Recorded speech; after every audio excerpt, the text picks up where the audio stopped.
Why do some people become wealthy even with average incomes, while others make a lot of money and still stay stressed about finances? Why do some people never feel satisfied even after becoming successful? And most importantly, why is money more about psychology than mathematics? The Psychology of Money by Morgan Housel is one of the most powerful books ever written about wealth and human behavior. Because instead of teaching complicated formulas or stock market tricks, it explains something much deeper. The way people behave around money often matters more than how much they know. In this video, we'll go through the most important lessons from the book. Lessons that can completely change the way you think about money, success, freedom, and life itself.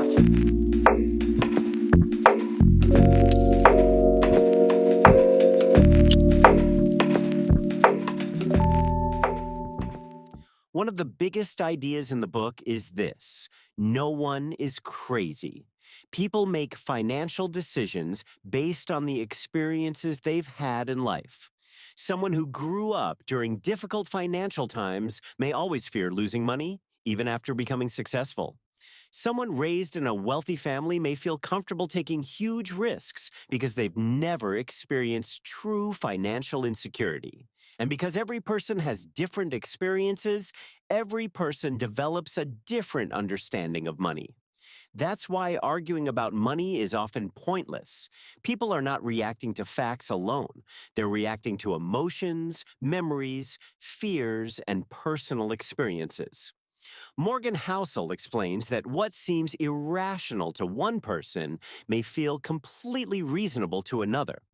And honestly, this idea explains a lot about the world. It explains why some people save every dollar while others spend freely, why some invest aggressively while others avoid risk completely, and why financial advice that works perfectly for one person might fail for someone else. The book teaches us to become less judgmental and more understanding when it comes to financial behavior, because everyone is playing a different game with a different background. Another major lesson from the book is that real wealth is invisible. Most people try to look rich. Expensive cars, luxury clothes, huge houses, perfect vacations shown on social media. But true wealth is usually hidden. Wealth is the money you don't spend. It's the investments quietly growing in the background. It's financial security. It's freedom. It's having enough savings that a crisis doesn't destroy your life. The problem is that visible spending gets attention, while invisible wealth does not. Nobody sees the money sitting quietly in someone's investment account. Nobody notices years of disciplined saving, but everyone notices a luxury car. That's why many people spend money trying to impress others, even when it secretly damages their future. Morgan Housel explains that some of the wealthiest people look completely ordinary from the outside, because their goal is not attention. Their goal is independence. And there's a massive difference between looking rich and actually being wealthy. Looking rich is buying expensive things. Being wealthy is having assets, time, freedom, and peace of mind. The book also talks about one of the most dangerous financial traps in modern life: comparison. There will always be someone with more: a better house, a bigger business, a more luxurious lifestyle. And social media makes this even worse because people constantly compare their real lives to the highlights of others. If your happiness depends on keeping up with everyone else, you will never feel satisfied, because the goalpost always moves. As soon as you achieve one thing, you immediately notice someone who has even more. This endless comparison creates pressure, stress, and bad financial decisions. People buy things they don't need just to maintain an image. They go into debt trying to look successful. And many people destroy their peace simply because they cannot stop comparing themselves to others. Morgan Housel says that true wealth is the ability to wake up and control your own time, not just owning expensive objects. Some people earn huge amounts of money but live under constant stress. Others live simpler lives but have flexibility, peace, and control over their days. And honestly, that may be the truest form of wealth. One of the most important concepts in the book is compound growth. Slow, consistent progress over a very long period of time. At first, compound growth feels boring. You may save or invest money for months and see almost no visible results. And this is why many people quit too early. Humans naturally want fast results. We want dramatic change, but wealth rarely works that way. Compound growth is powerful because small actions repeated consistently over many years eventually create massive results. It's similar to planting a tree. In the beginning, almost nothing changes. But over time, the roots grow deeper and stronger. Then one day, the growth becomes impossible to ignore. Morgan Housel explains that many wealthy investors did not become successful because they were financial geniuses. They became wealthy because they stayed patient for decades. The key was not extreme intelligence. The key was consistency. The world loves stories about overnight success, but most real success happens quietly over a long period of time. And this lesson doesn't only apply to money, it applies to health, relationships, learning skills, and almost every important part of life. Small actions repeated consistently are often more powerful than rare moments of extreme effort.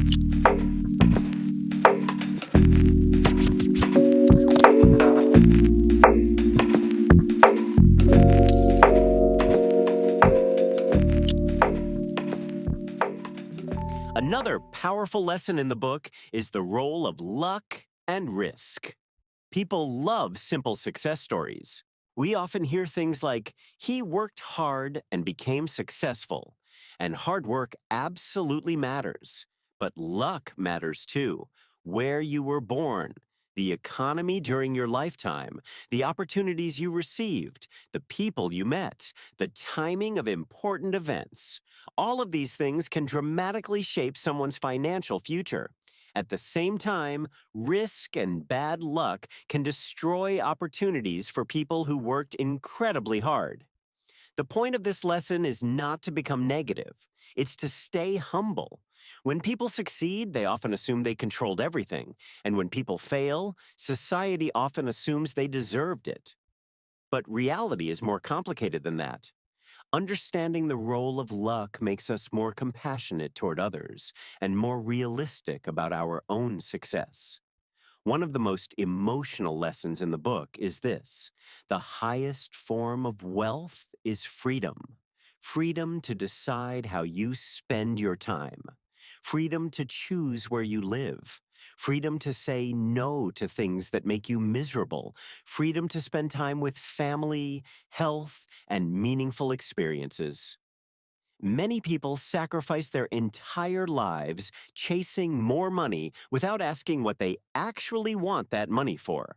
But money is only useful if it improves your quality of life. Morgan Housel explains that having control over your schedule and your decisions creates a level of happiness that luxury products often cannot provide. A person with moderate income but high freedom may live a happier life than someone earning millions under constant pressure. And this changes the entire meaning of financial success. Success is not simply having more. It's needing less stress and having more control over your life. The book also strongly emphasizes the importance of having a margin of safety. Life is unpredictable. Jobs disappear, businesses fail, markets crash, unexpected emergencies happen, and people often underestimate how quickly life can change. That's why saving money is so important. Savings give you breathing room. They give you time to recover from mistakes or unexpected problems. Many people think savings are only about future purchases. But Morgan Housel explains that savings actually buy flexibility and peace of mind. The ability to survive difficult moments without panic is incredibly valuable. The same idea applies to debt. The book warns against building a lifestyle that depends on everything going perfectly, because eventually something unexpected always happens. People who spend every dollar they earn may look successful on the outside, but they often live with hidden pressure and fear. Financial stability often comes from living below your means, even when you can afford more. And while that may not look exciting, it creates long-term freedom. Another important lesson from the book is that emotions are one of the biggest challenges in investing. When markets rise, people become greedy. When markets crash, people panic.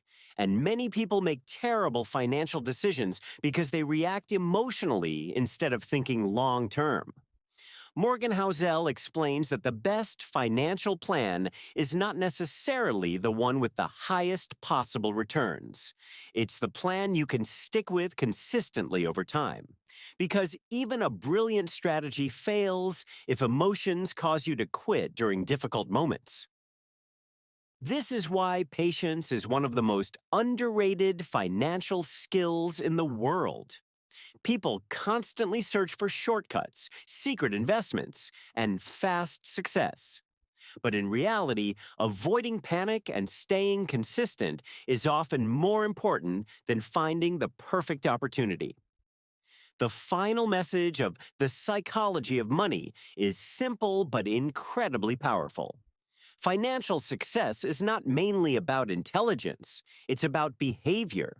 The people who build lasting wealth are usually the people who remain patient, avoid unnecessary risks, control their emotions, think long term, and stay consistent for many years.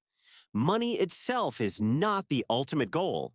Money is a tool, and when used wisely, it can create freedom, security, flexibility, and peace of mind. And maybe those things are more valuable than any number sitting in a bank account. Thanks for listening. That was The Psychology of Money book. Don't forget, if you liked our podcast, like and subscribe our channel. Thank you very much.